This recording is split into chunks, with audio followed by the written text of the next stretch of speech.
नमस्कार दोस्तों, वादा करता हूँ कि आपके दिन के 10 मिनट से ज़्यादा आपका समय नहीं लूँगा। लेकिन अभी बात बच्चों के भविष्य की है, बच्चों के फ्यूचर की है।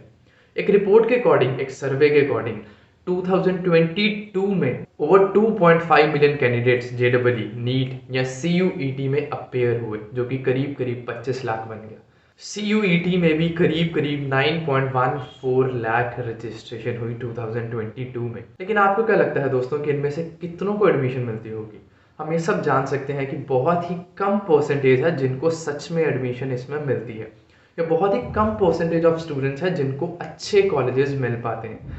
जो रह जाते हैं वो या तो अच्छे कॉलेज की तलाश में ड्रॉप ले लेते हैं 1 साल का, या फिर वो स्टेट यूनिवर्सिटी या प्राइवेट यूनिवर्सिटीज़ में चले जाते हैं। ऐसा ही एक एग्जाम है दोस्तों, DU-LLB, जिसमें कई हज़ार रजिस्ट्रेशन आती हैं हर साल और कई हज़ार बच्चे अपेयर होते हैं।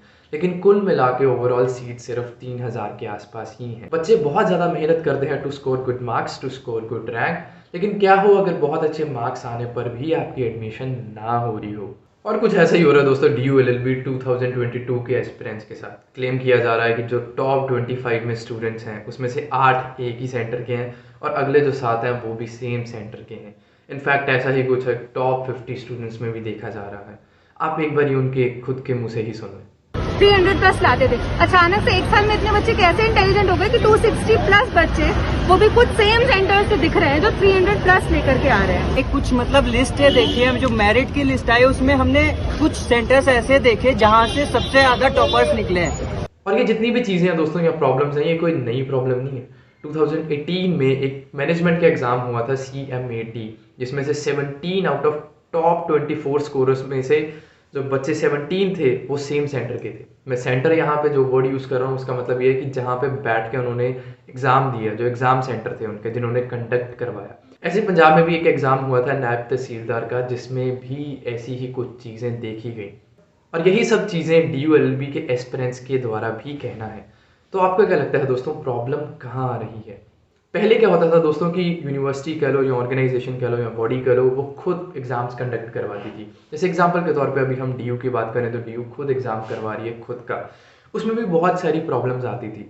लेकिन फिर इन्होंने क्या किया कि एक थर्ड पार्टी, जैसे फ़िलहाल NTA को एग्ज़ाम कंडक्ट कराने की रिस्पॉन्सिबिलिटी दे दी, जो कि खुद इस टाइम पे NTA ही करवा रही है। NTA का टाइप होता है दोस्तों प्राइवेट सेंटर्स के साथ, प्राइवेट कंप्यूटर सेंटर्स के साथ जो एग्ज़ाम कंडक्ट करवाते हैं। और मुझे लगता है कि ग्राउंड रियलिटी ये है कि वही एग्ज़ाम सेंटर सही तरह कंडक्ट एग्ज़ाम नहीं करवा पा रहे। DU-LLB के एस्पिरेंट्स के द्वारा बहुत सारे बच्चों से मेरी बात हुई और उनके बहुत सारे बच्चों का कहना ये है कि जब जो उनके एग्ज़ाम सेंटर्स थे उनमें से बहुत सारे ऐसे कंप्यूटर्स थे, ऐसे सिस्टम्स थे जो वर्क ही नहीं कर रहे थे सही तरह, या उनके कंप्यूटर सेंटर्स या जहाँ पे भी एग्जामिनेशन सेंटर्स थे वो इस लायक ही नहीं थे कि वो सही से एग्ज़ाम कंडक्ट करवा पाएँ। तो बात यहाँ ये आती है दोस्तों कि इसकी इन सब चीज़ों के लिए रिस्पॉन्सिबल कौन है?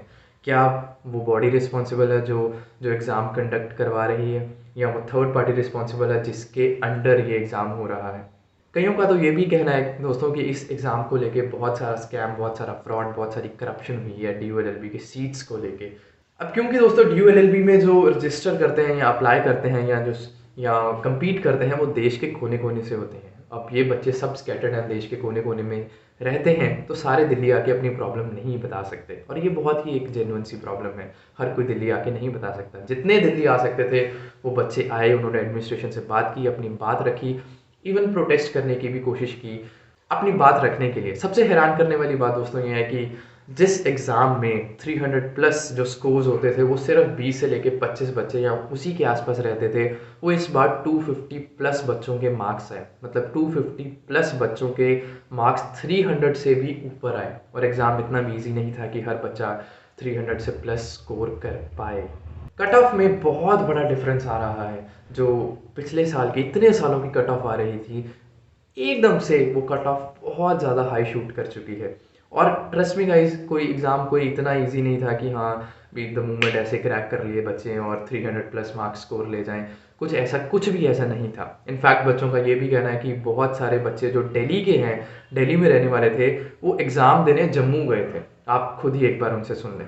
जो फर्स्ट रैंक है, थर्ड, ऐसे करके लोग हैं जो कि सब दिल्ली के हैं और लेकिन उन्होंने जम्मू के एक सेंटर में जाके पेपर दिया है। सो कुछ ना कहीं प्राइवेट सेंटर्स कॉम्प्रोमाइज हुए हैं। अब ये सब चीज़ों के लिए दोस्तों हम सब जानते हैं कि एक एविडेंस चाहिए, या किसी को भी एक्यूज़ करने के लिए, किसी कोई भी चीज़ क्लेम करने के लिए हमें कुछ प्रूफ देना पड़ता है, जो कि ये बच्चे नहीं दे सकते, जो कि ये स्टूडेंट्स नहीं कर सकते। क्योंकि सीधी सी बात है कि कोई भी अपने सेंटर की सीसीटीवी फुटेज या खुद को हर एक पर्सन डिफेंड करेगा, तो एविडेंस इनके लिए लाना एक बहुत मुश्किल बात है, बहुत बहुत डिफिकल्ट बात है। क्योंकि एक प्रॉपर एविडेंस कैसे कलेक्ट किया जा सकता है। दूसरी बात, ये सब बच्चे अपनी बात कहने की कोशिश कर रहे हैं। अब क्योंकि ये सब इकट्ठे हो गए नहीं कह सकते, तो जितने भी हो सकते हैं उतने एडमिनिस्ट्रेशन से बात करने की कोशिश करते हैं।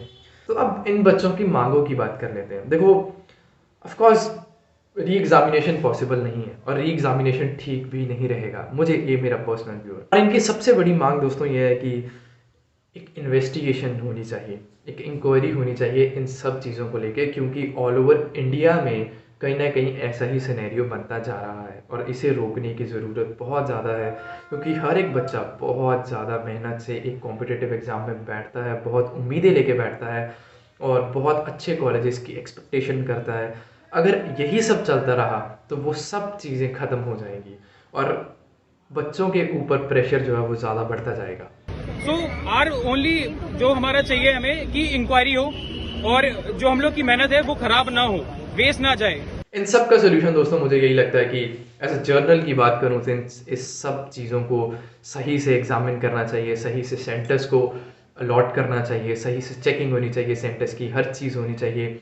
और अभी सोल्यूशन DU-LLB के एस्पिरेंट्स के पास यही हो सकता है कि एडमिनिस्ट्रेशन से जितनी ज़्यादा बात की जाए, मेल की जाए, और जो कुछ भी आप कर सकते हैं, मुझे लगता है कि आपको करना चाहिए। आपको मेल्स करनी चाहिए, आपको बात करनी चाहिए अपने एडमिनिस्ट्रेशन के साथ, और सब पर्सन्स के साथ जिसके साथ आप कर सकते हैं। इस वीडियो को मैं शेयर करने के लिए या लाइक करने के लिए नहीं कहूँगा दोस्तों, क्योंकि ये मैंने ये उस पर्पस के लिए नहीं बनाई। एक पर्सन आई स्वेयर उस पर्पस के लिए नहीं बनाई कि मुझे ज़्यादा लाइक्स या वो सब चीज़ें मिल जाएँ।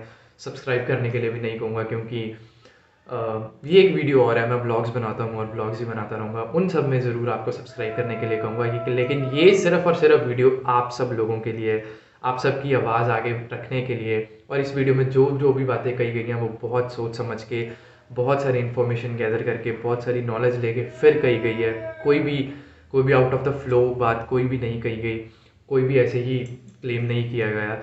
तो सब चीज़ें आपके सामने रख दी गई हैं, अब आपको डिसाइड करना है कि आपको क्या करना है। लेकिन ये एक बहुत बड़ी प्रॉब्लम अपने कंट्री में, अपनी सोसाइटी में बनती जा रही है कि सही डिज़र्विंग बच्चा आगे नहीं आ पा रहा। और दोस्तों, कमेंट सेक्शन आपके लिए हमेशा ओपन है, आपके फीडबैक्स के लिए, आपके रिव्यूज़ के लिए। आप जो कहना चाहें, बताना चाहें, कुछ करना चाहें, आप वहाँ कमेंट सेक्शन में बता सकते हैं, कह सकते हैं। और इस वीडियो को इतना ही रखते हैं दोस्तों। अगर आप और कुछ भी कहना चाहते हैं तो प्लीज़ मुझे कमेंट सेक्शन में लिख देना, मैं अगले ब्लॉग्स में डाल दूँगा। इस वीडियो को इतना ही रखते हैं दोस्तों। नमस्कार।